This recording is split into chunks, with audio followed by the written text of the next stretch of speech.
Hello guys, तो episode 5 के starting में हम देखते हैं कि पार्क जिसांग हॉस्पिटल में आ गए थे ऑपरेशन करने के लिए। बट अब हमें ये दिखाया जाएगा कि वो आए कैसे हैं, बिकॉज़ यहाँ पे हमारे डायरेक्टर ने तो कम्प्लीटली ऐसा कर दिया था कि पार्क जिसांग आ ही ना पाए ऑपरेशन में एंड यह ऑपरेशन डायरेक्टर करे। बट पार्क जिसांग आ चुका था, वो कैसे अब हमें इस एपिसोड में दिखाया जाता है। यानी कि जब पुलिस आ गई थी पार्क जिसांग को पकड़ने के लिए एंड पुलिस उसे बोलती है कि अपने हैंड्स अप करो, तो पार्क जिसांग अपने हैंड्स अप करता भी है। बट आफ्टर सम टाइम वो उन पुलिस के साथ अच्छे से फाइटिंग करता है एंड वहाँ से भागकर निकल आता है ऑपरेशन करने के लिए। देन यहाँ पे हमें दिखाया जाता है कि पार्क जिसांग बहुत ही अच्छी तरह से ऑपरेशन को करता है एंड ऊपर से डायरेक्टर उसे ऑपरेशन करते हुए देख रहे थे। एंड इन बिटवीन हमें ये भी दिखाया जाता है कि जिस लेडी को अब ड्रग डिपार्टमेंट का हेड बना दिया गया था, वो रात को ही हॉस्पिटल में आ गई थी। तो वहाँ की रिसेप्शनिस्ट उसे बताती है कि ड्रग डेवलपमेंट डिपार्टमेंट तो कल से स्टार्ट होने वाला है ना। तब ये लेडी बोलती है कि आज तो मिडनाइट क्रॉस हो गया है, यानी कि 12 AM के बाद वाला टाइम है, तो इसका मतलब नेक्स्ट डे स्टार्ट हो गया है, इसलिए मैं काम पे आ गई हूँ। सो हमें फिर दिखाया जाता है कि वो उस डिपार्टमेंट के अंदर जाती है जहाँ पे पेशेंट्स रहते हैं, यानी कि ड्रग डेवलपमेंट के नाम पर वो लोग एक्चुअली कुछ और ही करना चाहते हैं। तो वो यहाँ अंदर आती है एंड पेशेंट्स के जो ग्लूकोज बॉटल होता है उसके अंदर वो मेडिसिन या कोई केमिकल मिला देती है इंजेक्ट करके। एंड देन हमें अगेन अदर साइड दिखाया जाता है कि जो हॉस्पिटल में ऑपरेशन चल रहा है, जो कि पार्क जिसांग एंड यूरिता लोग मिलकर परफॉर्म कर रहे होते हैं, वो बहुत अच्छे से जा रहा होता है। बट इन बिटवीन हम देखते हैं कि पार्क जिसांग अगेन अपने ऊपर से कंट्रोल खोने लगता है एंड ब्लड देखकर उसके हाथ कांपने लगते हैं एंड वो थोड़ा सा स्ट्रेस्ड आउट हो जाता है। तो ये देखकर जो डायरेक्टर है वो सोचते हैं कि ये बंदा अपने पेरेंट्स से तो अलग है, यानी कि इसको हमने इंजेक्ट तो किया था पर फिर भी इसे कुछ नहीं हुआ, तो ज़रूर इसमें कुछ अलग बात है। एंड देन हम देखते हैं कि यहाँ पे पार्क जिसांग थोड़ा सा नर्वस हो जाता है बिकॉज़ वो ब्लड देख रहा होता है, तो उसे अपने आप को कंट्रोल करना था।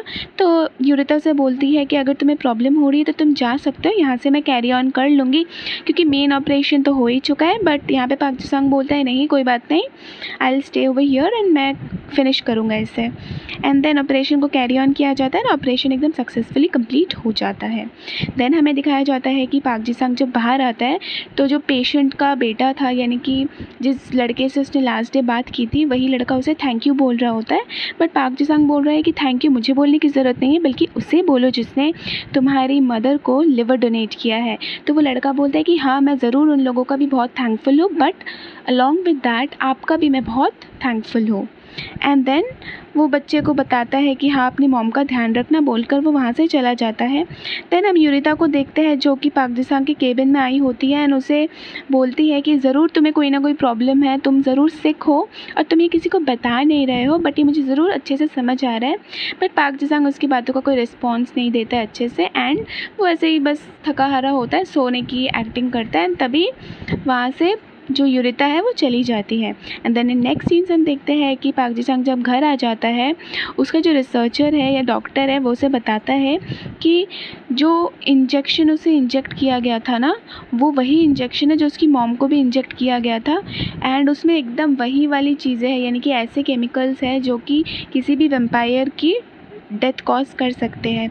बट तुम्हें कुछ नहीं हुआ बिकॉज़ तुम स्पेशल हो, यानी कि तुम्हारी बॉडी में एंटीबॉडीज़ बन चुके हैं इसके अगेंस्ट, इसीलिए अब तुम्हें ऐसा कोई भी केमिकल हार्म नहीं कर सकता है।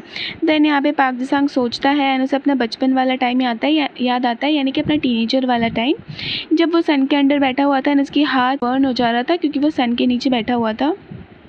एंड देन वो अपनी मॉम को जाकर बोल रहा होता है कि मॉम, मैं तो धीरे धीरे एक डेमन बनता जा रहा हूँ, यानी कि मैंने अपने सबसे प्यारे जो डियर है उसको ही मार दिया। तो उसकी मॉम बोलती है कि कोई बात नहीं बेटा, एटलीस्ट कम से कम तुमने आज तक किसी ह्यूमन को तो नहीं मारा है। तब वो लड़का बोलता है कि शायद मैं जल्दी ह्यूमंस को भी मारने लग जाऊंगा जैसे कि मैंने इस डियर को मारा आज। बट उसकी मॉम उसे मोटिवेट करती है एंड कहती है कि ऐसा कुछ भी नहीं होगा, तुम अपने ऊपर सेल्फ कंट्रोल रखो एंड देखना धीरे धीरे सब कुछ ठीक हो जाएगा। एंड देन यहाँ पे हम नेक्स्ट सीन्स में देखते हैं कि यूरिता अपनी कॉफ़ी पी रही होती है हॉस्पिटल जाने से पहले, एंड वो न्यूज़ में देखती है कि लाइक वही वाला इंसिडेंट न्यूज़ में आ रहा होता है, यानी कि पार्क जिसांग जो था वो फ़ाइट कर रहा होता है कुछ पुलिस वालों से, यानी कि जो लास्ट डे नाइट में हुआ था वही वाला फ़ाइट यहाँ पे न्यूज़ में आ रहा होता है। सीसीटीवी में जो कैप्चर्ड हुआ था वही रिकॉर्डिंग दिखाया जा रहा होता है टीवी पे। तो यूरिता को थोड़ा बहुत डाउट तो होता है ना, उसे कहीं ना कहीं समझ आ जाता है कि ये जो पार्क जिसांग है एकदम उसी की तरह ही लग रहा है ये आदमी भी, एंड ये पार्क जिसांग में कुछ ना कुछ गड़बड़ ज़रूर है। तो वो जब हॉस्पिटल में जाती है तो वो फ़ोन में उसी आदमी का, मतलब जो टीवी में दिखाया जा रहा था न्यूज़, उसी आदमी की फ़ोटो को पार्क जिसांग के फेस के साथ मैच करने की कोशिश करती है। यानी कि न्यूज़ रिपोर्ट में फ़ेस तो नहीं दिखाया जाता है, but back side of the face मतलब like back side of the body दिखाया जाता है, तो वो उसी को मैच कर रही होती है और उसे कहीं ना कहीं लगता है कि यही वो आदमी है एंड इसमें ज़रूर कोई ना कोई गड़बड़ है। तो वहाँ पे जो दूसरी डॉक्टर्स एंड नर्स लोग खड़े थे, तो एक नर्स होती है वो देख लेती है ये वही नर्स है जिसने उस दिन अपना इंटरव्यू क्लियर किया था। तो ये नर्स देख रही थी, तो यूरिता से बोलती कि चुप रहो मैं लाइक देख रही हूँ, कुछ चेक कर रही हूँ। तभी यहाँ पे पार्क जिसांग टर्न ओवर करते हैं, तो यहाँ पे यूरिता बोलती है कि अरे कुछ नहीं, मैं तो तुम सबकी फ़ोटो ले रही हूँ काम करते हुए। एंड देन जब यूरिता कैंटीन में जाती है वो अपनी फ्रेंड को बताती है कि ये पार्क जिसांग ज़रूर कोई गड़बड़ आदमी है, इसका कुछ ना कुछ प्रॉब्लम है, ये ज़रूर सिक है। एंड वे उसे वो फ़ोटो भी दिखाती है, यानी कि जो उसने न्यूज़ रिपोर्ट से क्लिक की थी कि देखो ये तो बिल्कुल पार्क जिसांग जैसे लग रहा है, बट उसकी फ्रेंड अग्री नहीं करती है। तो वो अपनी फ्रेंड से गुस्सा हो जाती है, जाने वाली होती है, बट उसकी फ्रेंड उसको मनाने लगती है फिर। एंड देन वो लोग देखते हैं कि पास से पार्क जिसांग जा रहा होता है। एंड देन हमें नेक्स्ट सीन्स में दिखाया जाता है कि जो डायरेक्टर था ना उसका भी कोई मतलब जैसा होता है थोड़ा हेड जैसा पर्सन था। वो लोग तो साइंटिस्ट थे ना पहले, तो जैसे कि हमारे पार्क जिसांग के जो पेरेंट्स हैं वो लोग, डायरेक्टर एंड साथ में एक और आदमी था, तो वो थोड़ा हेड पोजीशन पे था। तो वो आदमी एंड डायरेक्टर बात कर रहे होते हैं, जहाँ पे डायरेक्टर बोलता है कि हमें ये जो वायरस है इसको पे टेस्ट करना स्टार्ट कर देना चाहिए, तो शायद हम अभी ह्यूमंस से सुपर ह्यूमंस बना पाएंगे। बट यहाँ पे ये आदमी अग्री नहीं करता है, बिकॉज उसे लगता है कि ये बहुत हार्मफुल हो सकता है, यहाँ पे ह्यूमंस की जो जान है ना वो खतरे में जा सकती है, तो वो सबको मना करता है, ठीक है। बट हमारा जो ये जो डायरेक्टर है यानी कि जो विलन है, ये तो इस टेस्ट को करना ही चाहता है किसी भी कीमत पर। तो वो अपने वेम्पायर फॉर्म में आ जाता है एंड वो बताता है कि मैंने actually without your permission already बहुत सारे लोगों में ये वायरस इंजेक्ट कर दिया है। यानी कि हमें यहाँ पता चलता है कि जो पार्क जिसांग है उसके पेरेंट्स के अंदर ये वायरस किसी और ने नहीं बल्कि ये डायरेक्टर ने ही इंजेक्ट किए थे, एंड उसने खुद की बॉडी में भी इंजेक्ट किया होता है ये वायरस, जिसकी वजह से वो अपने वेम्पायर फॉर्म में आता है एंड उस हेड जो साइंटिस्ट था उसको मार देता है अपने वेम्पायर फॉर्म में आने के बाद। एंड देन नेक्स्ट सीन्स में हम देखते हैं जो पार्क जिसांग है वो यहाँ पे उसी पेशेंट से बात करने के लिए आता है जिसके पास अभी बहुत मतलब कम टाइम है।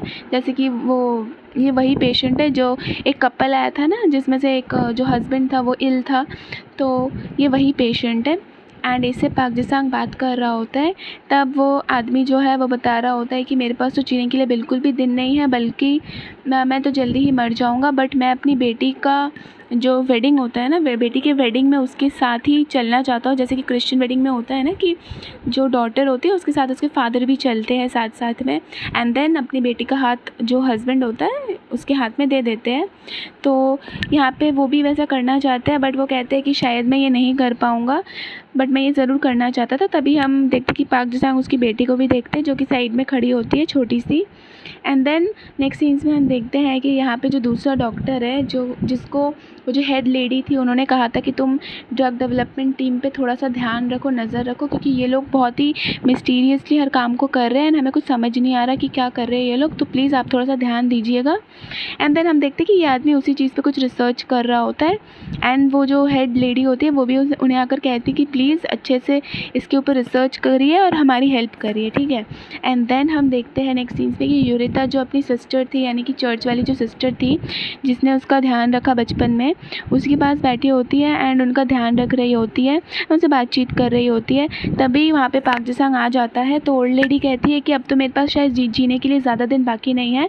बट यहाँ पे पहली बार पार्क जिसांग कुछ नेगेटिव कहने की जगह एक पॉजिटिव नोट पे अच्छी बातें कहता है, एंड वो कहता है कि ऐसा कुछ नहीं है, आप अभी भी जी सकती है, अपने होप्स को मत छोड़िए। तो ये सुनकर तो जो यूरिता है वो कम्प्लीटली सरप्राइज हो जाती है कि ये लड़का तो हमेशा उल्टा बोलता रहता है, ये आज पहली बार सीधी बातें कैसे कर रहा है। तो जब वो बाहर आता है पाक जी-सांग, युरिता भी उसके पीछे आते हैं एंड बोलती है कि थैंक यू, तुमने इतनी अच्छी बातें की, बट तुमने ऐसा अच्छा बोला क्यों? तुम तो हमेशा गलत बोलते रहते हो, तो क्या तुम मुझसे थैंक यू की एक्सपेक्टेशंस कर रहे हो? तब पाक जी-सांग बोलते हैं कि ऐसा कुछ भी नहीं है, बल्कि तुमने मेरी मदद की थी, इसीलिए मैं रिटर्न में तुम्हारी हेल्प कर रहा हूँ। तो वो बोलती है कौन सी हेल्प? तब उसे याद है कि अच्छा, जब लोग क्वेश्चन कर रहे थे पाक जी-सांग को कि मतलब पुलिस या फिर ऐसा कोई होगा, वो एग्जैक्टली दिखाया नहीं गया है, बट कोई क्वेश्चन कर रहा होता है पाक जी-सांग को कि लास्ट दिन के वीडियो में तो तुम ही थे, सीसीटीवी कैमरा की वीडियो में, जहाँ पे कोई पुलिस के साथ फ़ाइट कर रहा था, तो वो शायद तुम ही थे। तो यहाँ पे जो युरिता है वो बताती है कि नहीं, ऐसा कुछ नहीं, वो लास्ट दिन ड्रंक था, तो इसलिए अजीब हरकतें कर रहा था और कुछ भी नहीं। तो वैसे करके ये बच जाता है एंड ये युरिता को बोलता है कि इसीलिए मैंने तुम्हारे लिए ये सब किया। तो वो बोलता है कि अगर तुम मेरी हेल्प नहीं करती तो मतलब कुछ दिनों के लिए एटलीस्ट तुम्हें मुझसे छुटकारा मिल ही जाता। तो वो बोलते हैं कि कुछ दिनों के लिए नहीं, बल्कि बहुत दिनों के लिए मुझे तुमसे छुटकारा मिल जाता, लेकिन तुम्हारे जैसे सिक पर्सन के साथ मैं ऐसा कर भी तो नहीं सकती ना, मुझे दया आ रही थी तुम पर। वो ऐसे बताती है कि उसे दया आ रही है उस पर, एंड देन ये बोलकर वो वहाँ से चली जाती है। देन नेक्स्ट सीन्स में हम देखते हैं कि उसी ड्रग डेवलपमेंट टीम की जो हेड है, वो भी हम बोल सकते हैं कि वो भी विलन जैसी है। तो वो यहाँ पे कुछ इंजेक्शंस वगैरह दे रही होती है पेशेंट्स को, एंड ये युरिता को थोड़ा सा अजीब लगता है एंड वो बोलती है कि तुम ऐसे न्यू कमर हो एंड बिना कोई कंसल्टेशन के तुम डायरेक्टली ब्लड ले रही हो, इंजेक्ट कर रही हो कुछ भी, तो एटलीस्ट डिस्कशंस वगैरह करो सबसे, तुम अभी न्यू हो, तुम अपने आप कुछ भी कर रही हो। तो यहाँ पे वो जो लेडी है, यानी कि वो जो हेड है ऑफ ड्रग डेवलपमेंट टीम, जो विलन है, वो एक्चुअली थोड़ी सी ऑफेंडेड हो जाती है एंड वो युरिता पे चिल्लाने लग जाती है। तो वहाँ पे हेड लेडी आ जाती है, यानी कि हॉस्पिटल की जो हेड लेडी है वो आ जाती है एंड वो बोलती है उसे कि तुम जल्दी से युरिता से सॉरी बोलो। तो वो सॉरी बोलती है एंड देन वहाँ से चली जाती है। एंड देन हम देखते हैं कि उसी जो ड्रग डेवलपमेंट टीम में एक पेशेंट होता है, बिकॉज़ उन लोगों को तो कुछ ना कुछ मतलब मेडिसिन अजीब से दिए जा रहे होते हैं, मतलब उन पे टेस्ट किए जा रहे होते हैं। तो यहाँ पे वो बहुत अजीब हरकतें करने लगता है एंड यहाँ पे ये चीज़ पाक जी-सांग नोटिस करता है कि उसकी बॉडी पे बहुत सारे इंजेक्शन के मार्क्स हैं एंड उसकी बॉडी पे कुछ अजीब से चेंजेस हो रहे होते हैं। तो वो जाकर ये उसी डॉक्टर से बात करता है जिस डॉक्टर को हेड लेडी ने ड्रग डेवलपमेंट टीम के ऊपर नज़र रखने के लिए कहा था।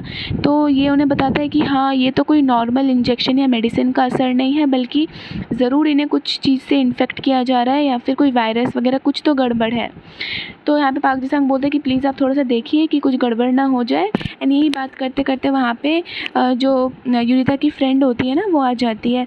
तो वो उस डॉक्टर से पूछती है कि क्या पाक जी-सांग से आपकी अच्छी दोस्ती हो गई? तो वो डॉक्टर बोलते कि ऐसा कुछ भी नहीं है, पाक जी-सांग तो ऐसे अजीब सा वियर्ड आदमी है, सरफिरा आदमी है, उसके साथ मैं कैसे दोस्ती करूं। देन नेक्स्ट सीन्स में हम देखते हैं कि जिस आदमी के हाथ में वो बहुत सारे ऐसे इंजेक्शंस के मार्क थे एंड अजीब सा कुछ हो गया था हाथ पे, तो वो आदमी बहुत अजीब वियर्ड बिहेव करने लग जाता है एंड वो जल्दी से उस रूम से निकल आता है एंड सारे मेडिसिन की तरफ चला जाता है। तो सारे लोग उसे नोटिस करते हैं, प्लस युरिता भी देखती है कि वो बहुत वियर्ड बिहेव कर रहा है एंड मेडिसिन को लेने की कोशिश कर रहे हैं। वहाँ पे सब तहस नहस कर रहा होता है, तो सारे स्टाफ्स एंड डॉक्टर्स मिलकर उसे रोकने की कोशिश करते हैं, बट वो आउट ऑफ कंट्रोल हो जाता है। एंड यहाँ पे जो पाक जी-सांग को दिखाया जाता है, वो यहाँ पे जो पेशेंट्स का ब्लड होता है ना, पेशेंट्स का ब्लड जहाँ से जिस पाइप से जा रहा होता है, वो सब देख के ना उसे बहुत क्रेविंग्स होने लगती हैं। वो ना अपने ऊपर से कंट्रोल खो रहा होता है, बट वो जैसे तैसे अपने ऊपर कंट्रोल करता है, वहाँ से भाग जाता है। एंड जब वो बाहर आता है, वो मतलब फेस धो लेता है अपना, एंड देन उसे याद आता है कि कैसे कैसे वो अपने ऊपर से कंट्रोल खो रहा है, यानी कि ऑपरेशन करते हुए उसे ब्लड देखकर अजीब लग रहा है, मतलब उसे क्रेविंग्स हो रही है ब्लड की। देन ऐसे पाइप्स में से ब्लड जा रहे हैं तो उसे फिर से क्रेविंग हो रही है ब्लड की। तो ये सब वो सोच रहा होता है। एंड देन हम ऑन दी अदर हैंड देखते हैं कि डायरेक्टर अपने बॉडी में कोई चीज़ इंजेक्ट कर रहा होता है एंड उसे बहुत ही तकलीफ़ होती है उसकी वजह से। आई थिंक वो कोई टेस्ट वगैरह अपने ऊपर भी कर रहा होगा या फिर अपने आप को कंट्रोल करने के लिए, ताकि उसका वैम्पायर फॉर्म सबके सामने ना आ जाए, मे बी उसके लिए कर रहा होगा। एंड देन हम यहाँ पे देखते हैं पाक जी-सांग जो है वो बहुत ही स्ट्रेस्ड आउट है एंड वो उस स्ट्रेस के चक्कर में मिरर को तोड़ देता है एंड अगेन वहाँ पे उसका ब्लड लग जाता है, तो फिर से उसे अजीब लगता है एंड वो वहाँ से चला जाता है। देन हम देखते हैं वही पेशेंट जो वहाँ पे तहस नहस कर रहा था मेडिसिन की, इसको जैसे तैसे करके थोड़ा सा कंट्रोल में लाकर ऐसे बिठाया गया होता है। बट यहाँ पे जो डॉक्टर है वो दूसरे पेशेंट से पूछ रहा होता है कि क्या हुआ है इसको, ये ऐसा बिहेव क्यों कर रहा है। एंड देन नेक्स्ट सीन्स में हम देखते हैं कि जो पाक जी-सांग के घर में जो रिसर्चर है वो टूटा हुआ मिरर देखता है ना, उससे थोड़ी सी टेंशन होने लगती है पाक जी-सांग की। एंड देन पाक जी-सांग फिर से यहाँ पे उसी डॉक्टर से बात करने के लिए आता है ताकि वो थोड़ा सा नज़र रखे उन लोगों के ऊपर, यानी कि ड्रग डेवलपमेंट टीम के ऊपर नज़र रखे। तभी यहाँ पे युरिता की फ्रेंड आ जाती है और उसके हाथ में जो ट्यूब्स होते हैं, ब्लड टेस्ट ट्यूब्स होते हैं, वो गिर जाते हैं, सारे ब्लड निकल जाता है उस टेस्ट ट्यूब्स में से। तो यहाँ पे पाक जी-सांग फिर से अपना कंट्रोल खोने लगता है एंड वो जल्दी से वहाँ से भागकर निकल जाता है। देन हम देखते हैं कि वो जो पेशेंट था जो आउट ऑफ कंट्रोल हो गया था, वो कम्प्लीटली अजीब बिहेव करता है, बहुत वायलेंट हो जाता है, लोगों को मारने की कोशिश करता है। एंड तब सारे डॉक्टर्स एंड स्टाफ्स मिलकर उसे कंट्रोल करने की बहुत कोशिश करते हैं, बट वो किसी भी कीमत पर कंट्रोल पे नहीं आ रहा होता है। देन नर्स उसे इंजेक्ट करने वाली होती है, बट वो देख लेता है, सब कुछ तोड़फोड़ कर देता है एंड वो युरिता पे हमला करने वाला होता है, एक मतलब नाइफ। एंड हम ये भी देखते हैं कि पाक जी-सांग जो है वो ब्लड की जो बूंदें होती है, बिकॉज जो पेशेंट था जो एबनॉर्मल बिहेव कर रहा था उसके हाथ से ब्लड की बूंदें निकल रही होती, बूंदें गिर रही होती है एंड उसे देखकर पाक जी-सांग आउट ऑफ कंट्रोल हो जाता है एंड उसे बहुत ही मतलब प्रॉब्लम होती है, सर्वर चकराने लगता है, उसे क्रेविंग्स होने लगती है ब्लड की बहुत। एंड ये युरिता देख लेती है एंड देन युरिता को बचाने के चक्कर में उसके सामने पाक जी-सांग आ जाता है एंड युरिता को बचा लेता है, बट उसके फेस पे कट लग जाता है। तो युरिता उस कट को देख लेती है एंड वो पाक जी-सांग के पीछे पीछे जाती है एंड उससे पूछती है कि तुम्हें क्या हुआ है, तुम्हारा तो फेस मतलब कट हो गया है। बट देन वो देखती है कि जल्दी से उसका जो कट है वो जल्दी से ठीक हो जा रहा है और ये देखकर वो बहुत शॉक्ड हो जाती है एंड पाक जी-सांग को समझ आ जाता है कि युरिता ने देख लिया है उसका कट हील होते हुए, यानी कि एज वो एक वेम्पायर है ना, तो उसको कोई कट लगेगा तो वो खुद ब खुद हील हो जाएगा एंड अगर किसी ने वो देख लिया तो किसी को भी पता चल जाएगा। तो अब पाक जी-सांग को डर लगता है कि युरिता को कहीं पता ना चल जाए, इसलिए वो जल्दी से अपना फेस ढांक लेता है। अगर आप सबको ये वीडियो पसंद आता है तो मेरे वीडियो को लाइक एंड शेयर करिए एंड मेरे चैनल को सब्सक्राइब करिए। आपके ऐसा करने से मुझे मोटिवेशन मिलता रहेगा एंड मैं ऐसे वीडियोस हर दिन आपके लिए लाती रहूँगी। आई विल ट्राई कि मैं हर दिन रेगुलर रहूँ और हर दिन एपिसोड अपलोड करूँ। सो प्लीज़ आप मेरे वीडियो को लाइक करिए। Thank you.